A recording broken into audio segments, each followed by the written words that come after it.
Bagian 1. Awal hubungan terlarang. Cinta diam-diam di balik pintu kelas. Lia, mahasiswi semester 3 jurusan komunikasi, adalah sosok yang dikenal cerdas, pendiam, dan selalu duduk di barisan depan kelas. Ia bukan tipe yang mencolok, tapi nilai-nilainya menonjol. Ia menyukai dunia tulis-menulis dan sedang merintis blog pribadi berisi opini sosial. Salah satu dosen yang sangat dikaguminya adalah Pak Arman. Dosen mata kuliah, psikologi komunikasi. Pria 38 tahun, berpenampilan rapi, wibawa terpancar dari caranya berbicara. Ia punya gaya mengajar yang unik, membuka ruang diskusi, sering menyelipkan cerita-cerita menarik, dan seolah bisa membaca pikiran mahasiswa. Banyak mahasiswa wanita mengaguminya, namun tidak satupun yang pernah benar-benar dekat dengannya. Atau setidaknya, tak ada yang berani menunjukkan itu di depan umum. Suatu hari, setelah presentasi kelompok, Lia diminta Pak Arman untuk tetap tinggal di kelas. Ia berpikir akan dikritik, tapi yang terjadi justru sebaliknya. Kamu punya bakat besar di bidang komunikasi tertulis, Lia. Saya ingin kamu ikut dalam proyek jurnal fakultas. Saya butuh asisten riset. Kamu tertarik? Wajah Lia memerah, gugup, tapi juga merasa dihargai. Ia mengangguk. Mulai saat itu, hubungan mereka pun berubah. Pertemuan di luar jam kuliah menjadi sering. Mereka bertemu di ruang dosen yang kosong, di kafe kampus, bahkan kadang di perpustakaan malam hari saat tempat itu sepi. Pak Arman selalu punya alasan logis, mentoring, evaluasi tulisan, diskusi riset, tapi dari cara ia menatap Lia, tersirat sesuatu yang tak bisa dijelaskan. Suatu malam, mereka bertemu di kafe di luar kampus untuk diskusi santai. Lia datang dengan ragu, tapi juga penuh rasa penasaran. Obrolan mereka semakin cair. Pak Arman berbicara tentang idealisme, ketidakpuasannya pada sistem pendidikan, bahkan sedikit tentang rumah tangganya yang tidak harmonis. Kadang saya merasa seperti hidup dalam formalitas. Tapi denganmu, Lia, entah kenapa saya bisa jadi diri sendiri. Katanya pelan. Lia terdiam. Hatinya kacau. Di sisi lain, ia tahu ini salah. Tapi di sisi lain, hatinya bergetar mendengar kata-kata itu. Dosen yang ia kagumi, yang banyak mahasiswa lain hanya bisa pandangi dari jauh, ternyata merasa spesial padanya. Beberapa minggu kemudian, ketika mereka lembur menyusun jurnal di ruangan kerja fakultas yang sudah kosong, semuanya berubah.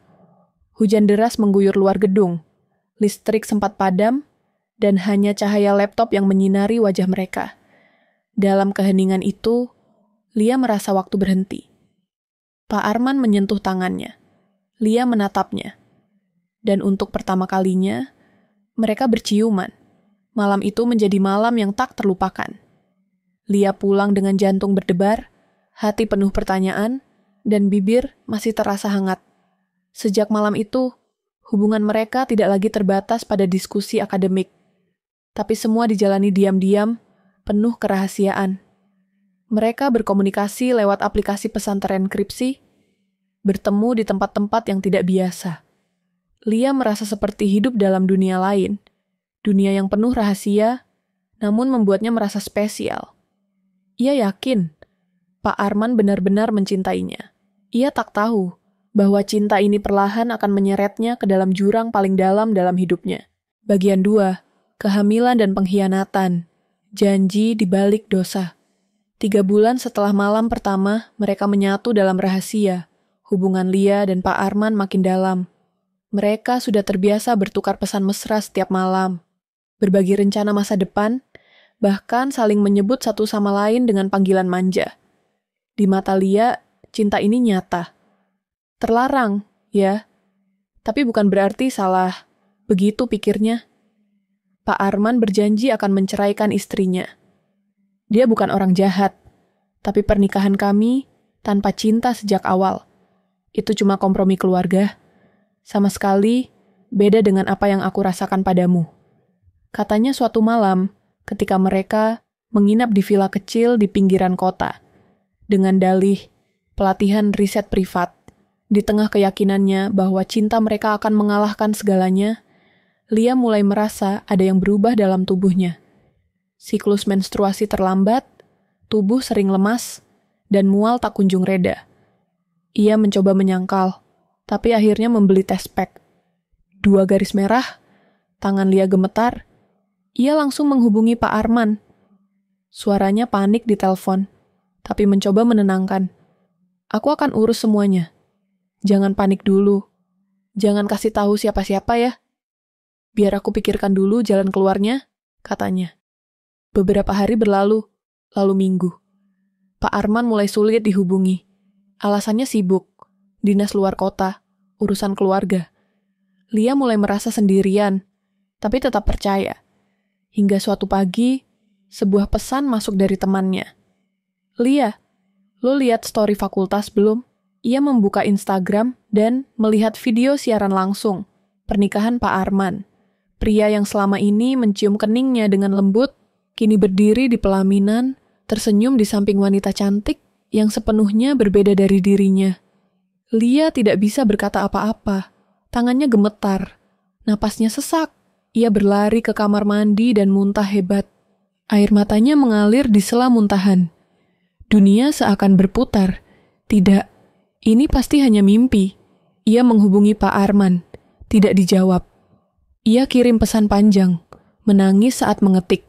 Kamu janji akan menikahiku. Kamu bilang cinta padaku. Sekarang, aku hamil dan kamu menikahi orang lain. Pesan dibaca, tapi tak dibalas. Beberapa jam kemudian, satu pesan datang. Maaf Lia, aku tidak bisa ubah keadaan sekarang. Kamu harus kuat. Jangan cari aku dulu. Hati Lia hancur. Bukan hanya karena cinta, tapi karena pengkhianatan yang begitu kejam. Ia merasa seperti dibuang setelah dimanfaatkan. Ia tidak tahu harus cerita ke siapa. Ia mencoba bicara pada ibunya, tapi sang ibu malah menamparnya sambil menangis. Kamu mempermalukan keluarga ini, keluar dari rumah kami. Lia hanya membawa tas ransel kecil, berjalan di malam gelap sambil memeluk perutnya yang mulai membuncit. Ia tidak punya uang banyak, tidak tahu harus kemana. Ia tidur di kos temannya untuk sementara, sambil mencari kerja kecil-kecilan. Di kampus, kabar mulai tersebar samar-samar. Ada gosip seorang mahasiswi hamil, tapi tak ada yang tahu siapa pasti. Lia sembunyikan perutnya dengan jaket besar, dan selalu datang paling pagi agar tak bertemu banyak orang. Pak Arman masih mengajar seolah tak terjadi apa-apa. Kadang ia melihat Lia dari jauh, lalu cepat-cepat berbalik. Beberapa kali ia coba bicara, tapi Lia menghindar. Ia tahu tidak ada lagi cinta di sana. Hanya rasa takut dan rasa bersalah yang dibungkus kemunafikan. Namun di tengah semua kehancuran itu, sesuatu tumbuh dalam diri Lia. Bukan hanya bayi, tapi juga tekad. Kalau mereka pikir aku akan hancur, mereka salah besar. Aku akan buktikan aku bisa berdiri, bahkan lebih tinggi dari mereka yang menjatuhkanku. Bagian 3, balas dendam elegan dan bangkit dari luka. Aku yang kau tinggalkan, kini menjadi mimpi burukmu. 8 bulan telah berlalu sejak malam Lia terusir dari rumah, dengan perut yang semakin membesar dan hati yang terbelah 2. Di tengah kekalutan dan rasa sakit, ia tidak menyerah. Ia tinggal di kamar kos kecil bersama temannya, bekerja sebagai penulis lepas untuk agensi konten, dan tetap kuliah dengan penuh semangat, meski kondisi tubuhnya melemah. Setiap malam, ia berbicara pada bayi di dalam perutnya. Kamu akan lahir dengan cinta. Walau ayahmu pengecut, kamu akan punya ibu yang kuat. Akhirnya, di bulan ke-9, Lia melahirkan seorang bayi perempuan cantik, yang ia beri nama Aira, artinya udara, karena Aira adalah satu-satunya hal yang membuat Lia tetap bisa bernapas dalam hidup yang penuh tekanan. Ia melahirkan tanpa kehadiran siapapun dari keluarganya. Hanya suster dan dokter di ruang bersalin kecil itu yang tahu bahwa gadis muda ini baru saja melahirkan sambil menggigit kain agar tidak menjerit terlalu keras. Lia memutuskan, ini bukan akhir, ini permulaan. Beberapa minggu setelah pulih, ia kembali ke kampus, menyembunyikan Aira di tempat penitipan bayi. Datang hanya untuk kelas dan ujian. Orang-orang melihatnya lebih diam, tapi matanya menyimpan bara. Ia tidak lagi mencari cinta, tapi keadilan. Lia mulai menulis ulang semua kisahnya. Tapi bukan sebagai curhat, melainkan sebagai cerita fiksi berseri anonim di sebuah platform menulis dan TikTok.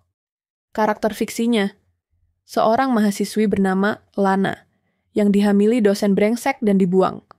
Cerita itu ia beri judul, Cinta Dosenku, Neraka Bagiku. Cerita itu viral, komentarnya ribuan. Banyak wanita merasa relate, banyak pula yang penasaran. Siapa dosennya? Lia tidak pernah menyebut nama, tapi petunjuk-petunjuk dalam cerita perlahan menyeret publik ke satu nama, Pak Arman. Suatu hari, seseorang mengirim DM ke akun anonim Lia. Aku temanku yang dulu kamu curigai juga dekat dengan Pak Arman. Aku punya semua chat dan foto kalian yang dia simpan di emailnya. Aku muak melihat dia sok suci di kelas. Mau bantu? Lia menjawab dengan satu kata, kirim. Dengan bukti itu, ia membuat satu video puncak.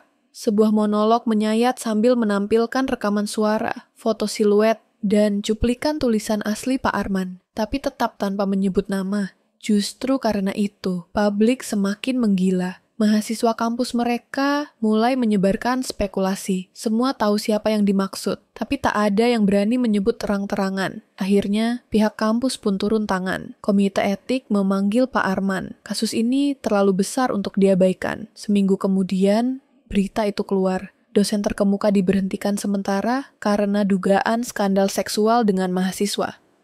Lia tak bersorak. Ia hanya menatap anaknya yang tertidur pulas. Beberapa bulan kemudian, Lia diundang ke berbagai podcast. Ia masih tak menyebut nama, tapi ceritanya menginspirasi ribuan wanita muda di luar sana. Ia mulai membuat konten edukasi tentang hubungan sehat, batasan kekuasaan dalam dunia akademik, dan perjuangan ibu muda. Akunnya tumbuh cepat, followersnya melejit. Ia pun merilis buku dengan nama Pena. Anak dosen, tapi bukan dari istrinya. Buku itu meledak di pasaran, viral. Tahun itu juga, Lia lulus sebagai lulusan terbaik jurusan komunikasi. Ketika namanya dipanggil di wisuda, ia berjalan pelan dengan Aira di gendongannya. Seluruh auditorium berdiri dan bertepuk tangan. Pak Arman, ia menghilang. Istrinya menggugat cerai. Namanya tenggelam dalam aib yang ia ciptakan sendiri. Lia kini berdiri di tempat yang lebih tinggi. Bukan karena dendam, tapi karena kebenaran yang tak bisa dibungkam selamanya. Dan setiap malam, sebelum tidur, Lia berbisik pada Aira. Kamu bukan hasil dari dosa. Kamu adalah alasan ibu terus hidup, terus berjuang. Kita menang, nak. Kita menang.